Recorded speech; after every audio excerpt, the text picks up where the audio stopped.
Let's get right into it. Number 10, sip, don't gulp.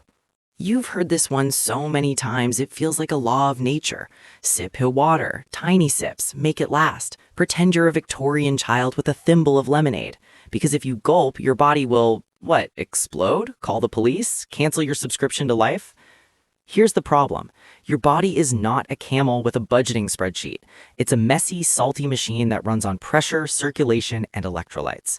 When you're dehydrated in extreme heat, the danger isn't just running out of water, it's your blood volume dropping so low that your heart is basically trying to push ketchup through a coffee straw.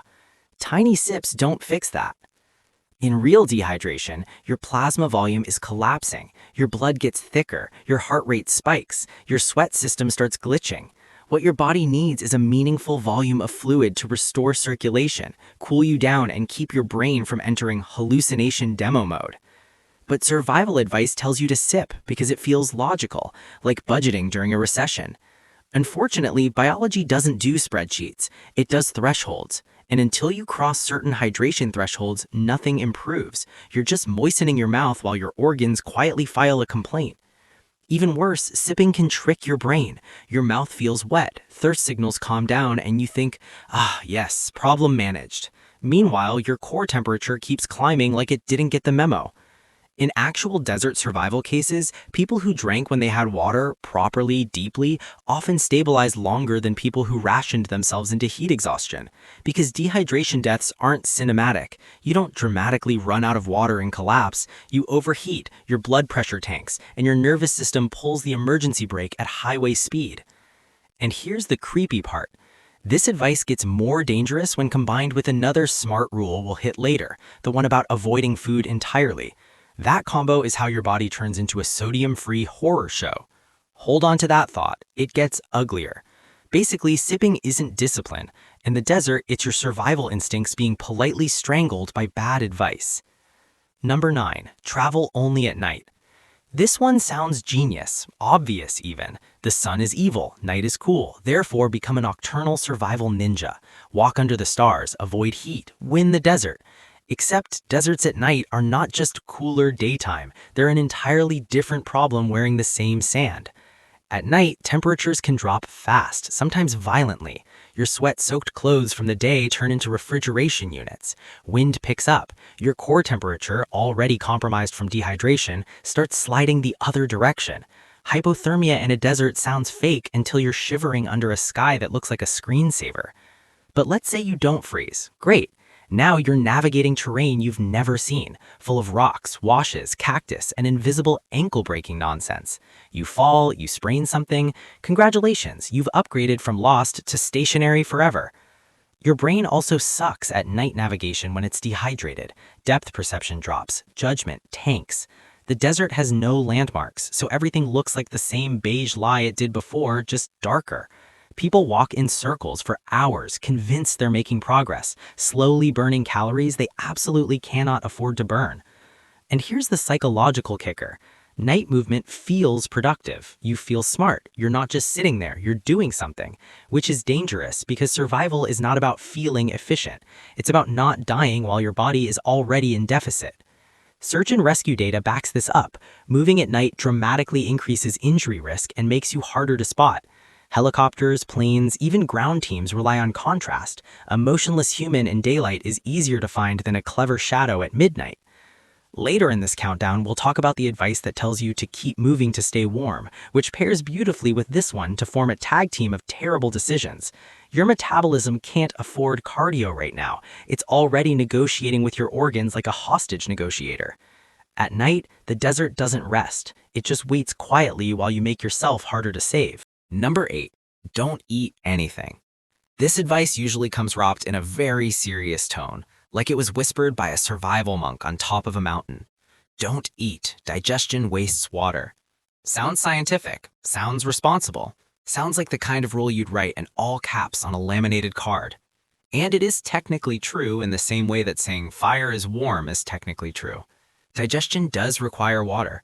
But not eating in the desert creates a much bigger, much dumber problem. Your body does not run on vibes. When you stop eating entirely, your body switches fuel sources. Glycogen stores, your quick access energy, empty fast. Once that's gone, your body starts leaning harder on fat metabolism. And fat metabolism produces ketones, which need to be flushed out by your kidneys. Guess what that costs? Water. So by skipping food, you're not saving water, you're quietly increasing the amount your body needs just to keep your blood chemistry from turning into a bad science experiment. Your urine output changes, your electrolyte balance shifts, sodium levels drop, muscles start misfiring, your brain gets foggy in that "why am I angry at the sky" way. Even worse, food, especially salty or carb-heavy food, helps your body retain water. Sodium isn't the villain here. Sodium is the bouncer, keeping water inside your bloodstream instead of letting it leak out into useless places. Without it, any water you drink just passes through like a tourist. This is why survival experts who actually study desert physiology say that eating small amounts, especially carbs, can improve hydration efficiency. Your cells hold on to fluid better, your blood volume stabilizes, your body stops panicking. But the don't eat rule feels clean, minimalist, heroic, like you're beating biology through discipline. In reality, you're pulling the batteries out of your own thermostat and wondering why the house is on fire. Remember earlier when we talked about sipping water and feeling falsely hydrated? This is the sequel. No food plus tiny sips equals a body that thinks it's fine right up until it absolutely isn't. Basically, refusing to eat in the desert isn't stoic, it's your metabolism quietly sabotaging you while nodding politely. Number 7. Follow animal tracks. This one feels ancient, mythic, like something passed down by wise desert people who absolutely knew what they were doing. Animals know water, animals survive here, therefore follow the animals. Except, animals are not trying to survive like you. Many desert animals get their water from food, or from sources you cannot access, like underground moisture, plant tissue, or seasonal puddles that dried up 3 weeks ago but still smell interesting to a lizard. Some animals are nocturnal. Some can tolerate dehydration levels that would turn your kidneys into regret machines. And some animals are just lost. Following tracks can lead to water, yes. It can also lead you to a random depression in the sand where a rabbit once panicked, circled for 10 minutes, and then left. Now you're circling too, but with worse fur and a phone battery at 3%. There's also a time problem. Tracks don't have timestamps. That fresh-looking print could be from last night when temperatures were lower and evaporation hadn't erased it yet. You're chasing yesterday's solutions with today's heat load. Psychologically, this advice is seductive because it gives you a narrative. You're not wandering, you're tracking. You feel confident, purpose-driven, like the desert is a puzzle instead of a slow, indifferent furnace. And purpose can be dangerous when it's wrong. Search and rescue teams consistently find people miles away from optimal shelter because they followed signs instead of minimizing movement. The desert doesn't reward curiosity, it rewards staying boring and alive. This gets especially lethal when combined with another piece of advice coming up, the one that tells you to always head downhill. Stack enough logical rules together and you can walk yourself straight into a dry riverbed oven with no exit and no airflow. Animals survive deserts because evolution spent millions of years fine-tuning them. You showed up with sneakers, optimism, and a bad rulebook. The desert doesn't care that your plan made sense. Number 6. Always head downhill. This one sounds like geometry put on a safari hat. Water flows downhill. Rivers are low. Therefore, go down. Simple, elegant, possibly fatal. Dry riverbeds, called washes or arroyos, are some of the most dangerous places you can walk into in the desert. During the day, they act like heat traps. The sun bounces off the sand and rock, the walls block wind, and the temperature inside can be significantly higher than on open ground. You don't feel like you're overheating faster because the air is still. Your sweat just stops working properly and your core temperature sneaks upward like it's stealing. And then there's flash flooding. Yes, even when it hasn't rained where you are. Rain 10 miles away can send a wall of water through a dry wash with zero warning. People have been swept away under a blue sky while thinking, wow, this seems safe. But let's say it doesn't flood. Let's say you just keep walking downhill like a well-meaning spreadsheet. Congratulations, you've now committed to the hardest terrain to climb back out of when you realize there's no water. Loose sand, steep sides, minimal shade, and maximum energy expenditure. Your legs are working overtime while your hydration status files a missing person report. This advice also messes with your psychology. Downhill feels like progress. You're descending towards something. You're doing what water would do. Except you are not water. You are a sweaty, upright mammal with knees that resent this plan. Search and rescue teams often find people trapped in canyons and washes because they followed this logic until it turned into a dead end. And once you're boxed in, your options collapse fast. Less visibility, less airflow, less chance anyone sees you from above. Remember earlier when we talked about night travel and injury risk? Combine that with downhill movement and you get twisted ankles, falls, and one very quiet moment where you realize no one is coming because no one can see you. The desert rewards elevation, visibility, and boring decisions. Always go downhill is exciting advice for a planet that does not care if you make it. Basically, gravity is not your guide. It's just very persuasive. Number 5. Conserve sweat at all costs. This one sneaks in disguised as wisdom. Don't sweat. Sweating wastes water. Shade is life. Movement is bad. Stay dry. Here's the problem. Sweating is not a flaw. It is your primary cooling system. When you suppress it without actually lowering your core temperature, you're not conserving water, you're overheating quietly. In extreme heat, your body prioritizes cooling over hydration. If it can't dump heat through sweat evaporation, it starts failing in more creative ways. Blood flow shifts, organs get less oxygen, your brain temperature creeps up, and suddenly your decision-making skills take a vacation without telling you. People who try too hard not to sweat often slow down, hunker in shade, and convince themselves they're safe because they feel less wet. Meanwhile, their internal temperature keeps rising because there's no airflow and no evaporation. Heat exhaustion doesn't announce itself with drama, it shows up as confusion, irritability, and the strong belief that everything is probably fine. This advice becomes especially deadly when paired with rationed water and no food.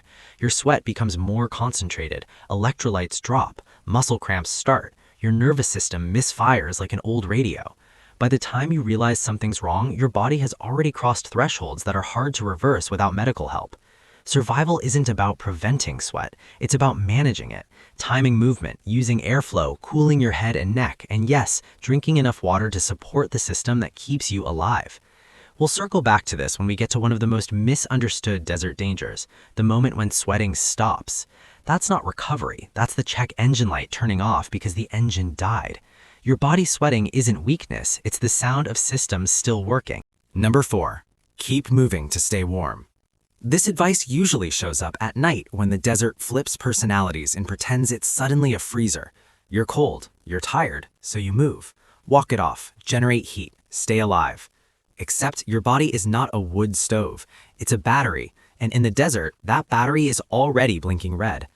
Movement generates heat, yes, but it also burns calories, accelerates dehydration, and increases respiratory water loss.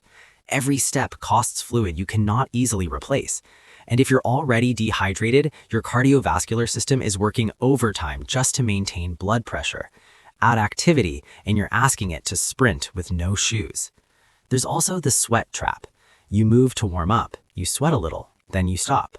The temperature drops. That sweat evaporates and pulls heat from your body like a thief. Now you're colder than before, shivering, burning even more energy just to maintain baseline warmth. This is how people get hypothermia in deserts without snow. The combination of dehydration, calorie deficit, wind, and evaporative cooling is brutally efficient. Your body can't regulate properly because the systems that handle temperature also depend on hydration and energy. You've robbed all three. Psychologically, movement feels like control. Doing something beats lying still and letting the night win. But survival isn't about winning. It's about minimizing losses until morning, when visibility improves and rescue becomes more likely. Search and rescue teams repeatedly find people who would have survived the night if they had stayed put, insulated themselves from the ground, and reduced heat loss instead of pacing themselves into collapse. Remember earlier when we teased the moment when sweating stops? This advice helps get you there faster. Heat by day, hypothermia by night, all powered by the same misunderstanding, that your body has infinite reserves if you just try harder. It doesn't. It's running a clearance sale on energy. Number 3. Your thirst is reliable. This one is comforting, reassuring. Your body is smart. Thirst tells you when to drink. Just listen to it. Evolution's got your back. Except thirst is a late signal. By the time you feel genuinely thirsty, you're already dehydrated. Your blood volume has dropped. Your plasma osmolality has shifted. Your body is playing catch-up. In mild conditions, that's fine. In the desert, that delay can be lethal. Worse, extreme heat and stress can suppress thirst. Your body prioritizes cooling and circulation, and the thirst mechanism gets drowned out by louder alarms. You don't feel thirsty, you feel tired, cranky, foggy, and weirdly calm about bad decisions. This is why people ration water until they feel thirsty and then suddenly crash. Their internal gauges were broken long before the warning light came on. Thirst is easy to confuse. Dry mouth isn't thirst, it's saliva production dropping to conserve fluid. You can feel parched while your stomach is full of water that hasn't yet entered circulation, or the opposite, you can feel fine while your core is drying out like a sponge in the sun. Later in this countdown, we'll talk about the terrifying moment when thirst disappears entirely. That's not success, that's your body giving up on negotiations. Your body is smart, yes, but it evolved for conditions where water wasn't actively trying to kill you. In the desert, thirst is more like a suggestion box than an alarm system. Trust data, not vibes. Number 2. Stop sweating means you're saving water. This one is deeply unsettling because it feels like success. You're no longer drenched, your clothes are dry, you're not losing fluid. Progress, right? No. This is the moment the desert quietly wins. Sweating stops when your body can no longer regulate temperature effectively. Either you're so dehydrated there's not enough fluid to sweat, or your nervous system has started to fail under heat stress. Both are emergencies. Without sweat evaporation, your core temperature rises rapidly. Proteins in your cells begin to denature, literally unfolding. Enzymes stop working. The brain swells. Confusion deepens. People become irrational, aggressive, or eerily calm. And here's the cruel irony. When sweating stops, you often feel better for a short time. Less discomfort, less mess.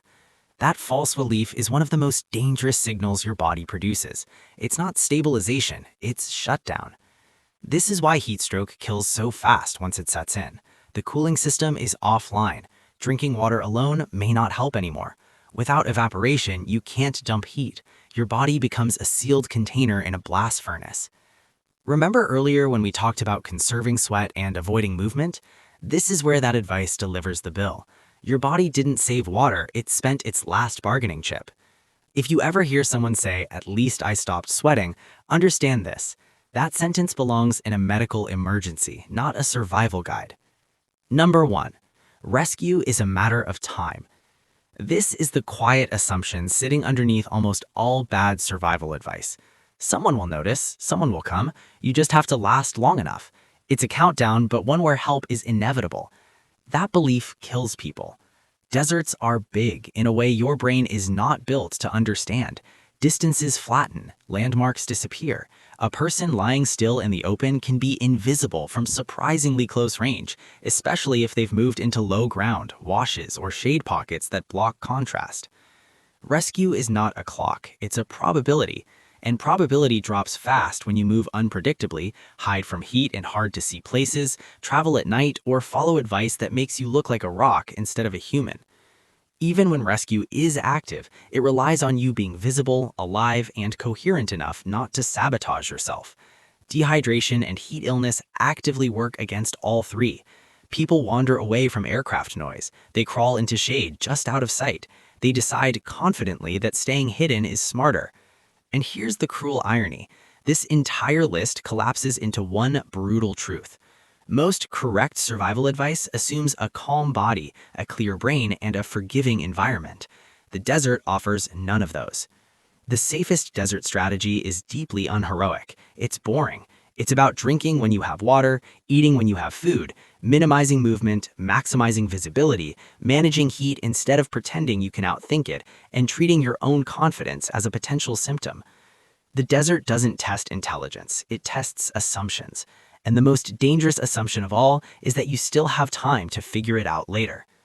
That's all for today. I'll be making similar videos in the future. Subscribe to see them.